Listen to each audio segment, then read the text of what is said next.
over the last 40 years or so. Now, it's always, I believe, that as scientists, you can probably understand and appreciate enough law to make it one of your functional part, whereas a lawyer can never appreciate the spirit of science, however hard he tries. So I think one of the advice that I would like to give the youngsters sitting here in biotechnology or any scientific enterprise for that matter is really try to understand the spirit of the patent law, because if you are going to be a good scientist, is going to be involved in intellectual pursuits which ultimately will lead to patents and commercialization and economic growth.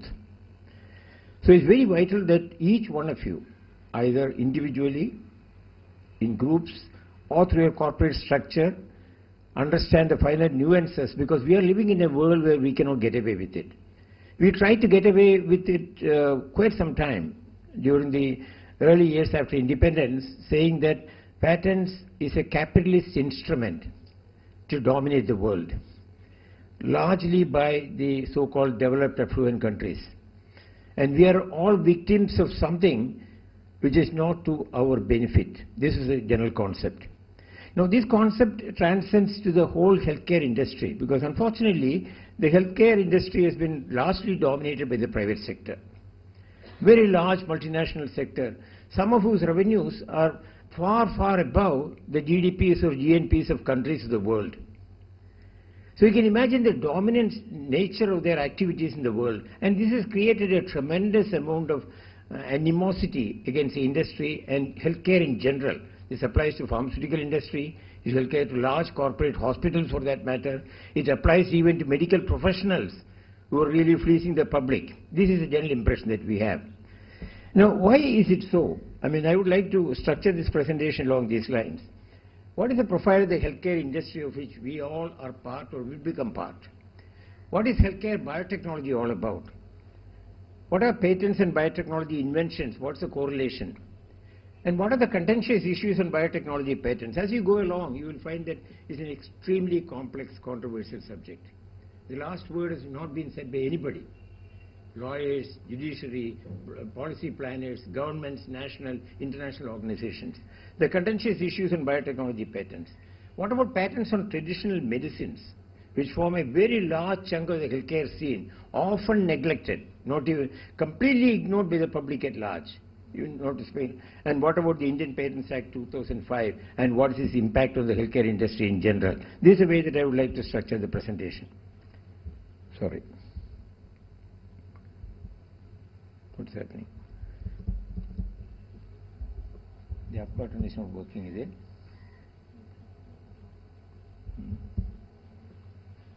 This button is on. So. Oh, that's on the side. Okay, okay, fine. Yeah. Now, I mentioned the animosity against the whole structure of the healthcare industry as we know today. Why is it so? Because sickness, doctors, drugs and industry will continue to have an alliance. However unholy it would appear to be. It's a very unholy alliance, but it's a reality of life. Notwithstanding the Hippocrates oath, you would have heard of Hippocrates. You know, he said the medical profession is a very noble profession. And the ultimate benefit to the patient should be the first cardinal principle it operates on. The medical professional continue to convert their knowledge and skills to strictly monetary forms. This is a reality. The emphasis of the healthcare system is on curative approaches rather than on preventive measures. Disease is a business. If disease is not there, there's no business for the healthcare industry. So it's imperative that people get sick. We are not addressing the issue of preventive medicine at all. The industry, healthcare, and the doctors are really addressing the issue of sickness. Newer diseases will emerge, some of them in epidemic proportions. Even if present ones are controlled by drugs and public health measures, this is a continuous war between nature and man. For the last 10 years, 30 new infections have come in. 10, 15 years back, we never heard of SARS. We never heard of swine flu. We never heard of H1N1. We never even heard of HIV/AIDS. So this is a continuous war between man and nature, and that will continue for times to come. These are some of the realities. Notwithstanding such a disillusionment about the whole system, drugs have brought tremendous benefits, preventing hospitalizations, eliminating surgeries, or getting a patient out of an institution. And even more important are the benefits of these medicines in terms of number of lives saved, reduced suffering, and more productive and fulfilling lives. That's a quote. Now, why do I say this? What is the record? I mean, what's really the track record when I say this? Is it substantiated by actual data? It is. New medicines from synthetic, biotechnology, or from natural sources increase longevity. At the time of independence, the longevity, life expectancy was 46 years in India. Today, for males it is 66, and for females it is 69. There's a tremendous increase of almost 50%. I don't attribute all of it to medicines or hospitals or doctors, but the fact of the matter is it is considerably increased. They account for 40% of increase in life expectancy, and the bars that you see, the green one is the increase in longevity due to new drug launches, and the brown one, total increase in longevity. You see there's substantial contribution in spite of all the disillusionment I had mentioned earlier. Against this background, what is biotechnology all about? Most of you are in the periphery of this technology, therefore you will know something about it. Biotechnology has several applications, as we all know. A few of the applications where you and I will be involved over times to come would be agrobiotechnology. That means biopesticides, biofertilizers, tissue culture, transgenics, cell culture, and so on and so forth. In healthcare biotechnology, we are talking of diagnostics, primarily monoclonal diagnostics, antibodies, prophylactics, which are primarily vaccines, which could be conventional vaccines or DNA vaccines. There are therapeutics, which could be recombinant DNA-based therapeutics. In industrial biotechnology, this morning Professor Ramachandran was talking about it. We are talking of enzymes, organic chemicals, organic acids, and so on and so forth. And bioremediation is a very important concept which will have a lot of say in managing over the environment in which we all operate.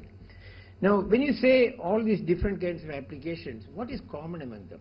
There's a lot of things which are common between all these various sectors and segments. What is common is all of them belong to some use of some strain or clones and their improvements. They all involve fermentation. They all involve downstream processing to isolate and purify the material that you ferment. They all involve product finishing. You know, for example, large biological molecules have a three-dimensional structure. So it's not sufficient to make the molecule. You have to also fold the molecule in a particular structure for activity. So molecular folding is a very important aspect. That's what I call, use the general term, finishing of the molecule. Manufacture, quality assurance, marketing, these are the things that are common among all these biotechnology segments. So biologicals originate from biotechnological processes such as recombinant engineering or classical fermentation. Plant and animal products used directly or in the form of extracts are used as a source of active biological products. Animal tissues and organs used for transfusions, transplantations, or a source of biologically active products. And all these biologicals are used as diagnostics, prophylactics or vaccines, or as therapeutic agents. This is the sum of the biologicals that we are talking about in healthcare area. I can talk with some confidence only about healthcare because I'm not an agrobiotechnologist. I'm not an environmental biotechnologist. Therefore, my emphasis will be with a caveat that is primarily concentrating on healthcare biotechnology. If you segment the biotechnology segmentation in terms of areas, you see the maximum advance has taken place in human therapeutics, as you can see from here. And if you add human diagnostics to human therapeutics, you will find that practically 80% of the products, services, and the business itself has come from the human healthcare side. The rest is agri-biotechnology and all the others together forming a very small segment of the total business opportunities. If you look at the geographical distribution of biotechnology worldwide, you see the dominance of US, far ahead of everybody else. Even the combined Western Europe is almost about 60% of all the US activities. And the rest of the world, if you take up the US and the Europe, there's practically nothing left for 75% of the world's population who live in these countries.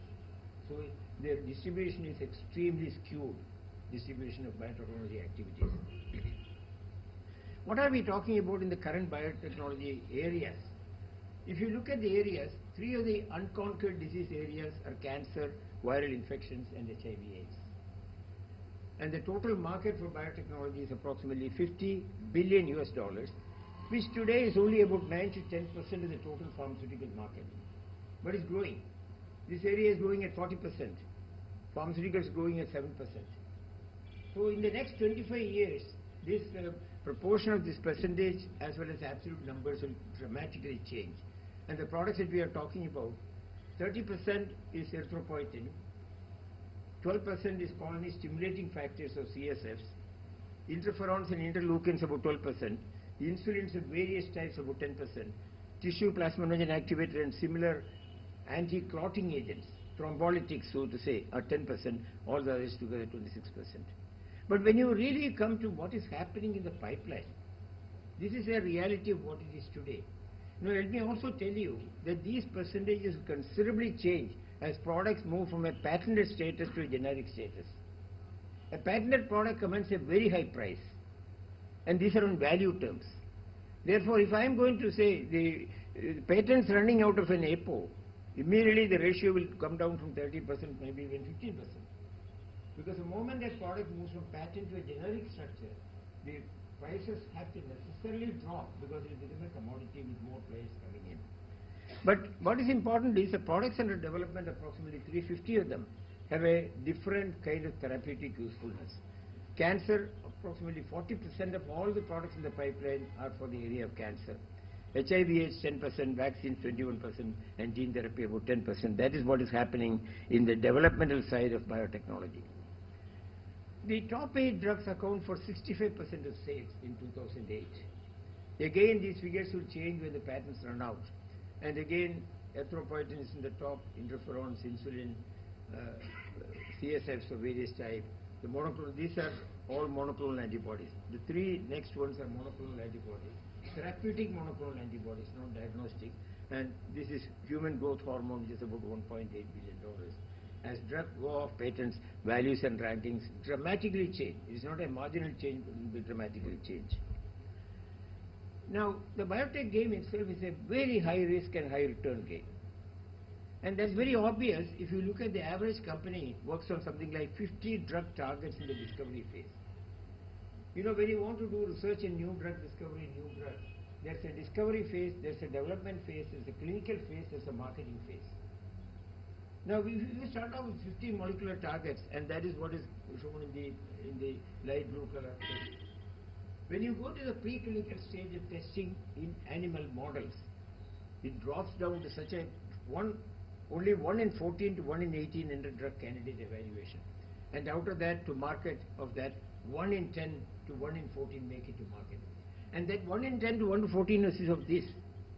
So you start off with this, ultimately with the whole circle of 360 degrees, what do you end up with? The little bindi that you see there, nothing more than that.